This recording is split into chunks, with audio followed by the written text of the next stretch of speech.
Now, the tension between the people of La and the Ghana, he's the convener for Media Coalition Against Illegal Mining, I beg your pardon. Now, the tension between the people of La and the Ghana Armed Forces is escalating as a coalition of La associations have vowed not to relent until they retrieve their lands. The coalition claims the military has encroached on their lands. A few weeks ago, members of the coalition and traditional leaders converged and protested on some lands in contention located between Charado and Airport Hills around the military cemetery. The protesters and the media were violently removed from the premises, an action the Ghana Armed Forces has justified as necessary to protect military installations. Today, the group is calling on the Minister for Lands to stick to a previous resolution.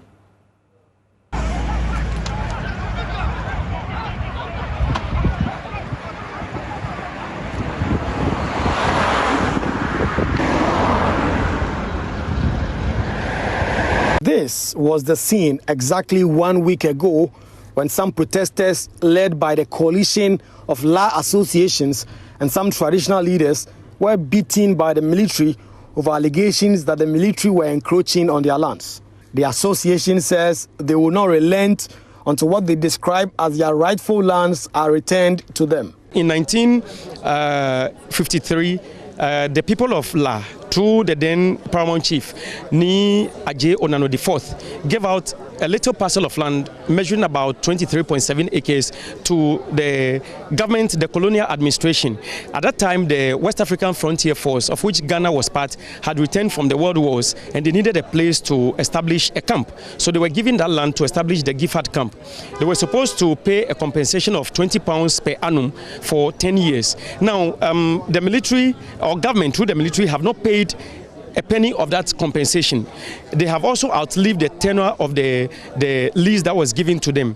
What the military has now done is to expand their territory to cover over 3,000 acres. They are asking Lands and Natural Resources Minister Samuel Abujinapo to stick to an earlier consensus reached on returning the land to the La people. It is interesting to note that just a day after the unfortunate incident, members of the La Traditional Council were invited to meet the Minister for Lands and Natural Resources, the Honorable Samuel Abujinapo, to discuss issues surrounding the land in contention. It was our expectation that the Honorable Minister would engineer the implementation of the laudable consensus engineered by his predecessor with the interested parties, which included the Ghana Armed Forces, made on November 27th, 2020. The coalition of La Association also wants the Speaker of Parliament, Alban Bagbin, to constitute a bipartisan committee to investigate the assault on the protesters and call the military to order.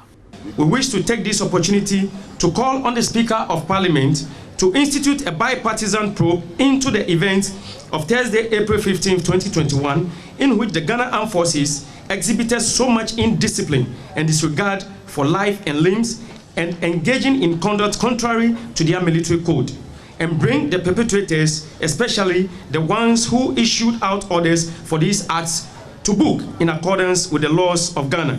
The Ghana Armed Forces unreservedly apologized to journalists and some other civilians who suffered military brutality during that protest. According to the military administration, it was gravely disturbed by the unfortunate incident and had commenced investigations into the matter, but said the actions were necessary to protect some military installations. The coalition is, however, describing the military account of events of that day as totally false, describing their conduct as unruly. The issues raised in the Ghana Armed Forces statement in the latter hours of April 15, 2021 are completely false and does not indicate any sign of remorse from an institution that has conducted itself in such unruly manner. Indeed, the actions of the men in uniform shows greater signs of indiscipline, uncharacteristic of the Ghana Armed Forces we have known over the years.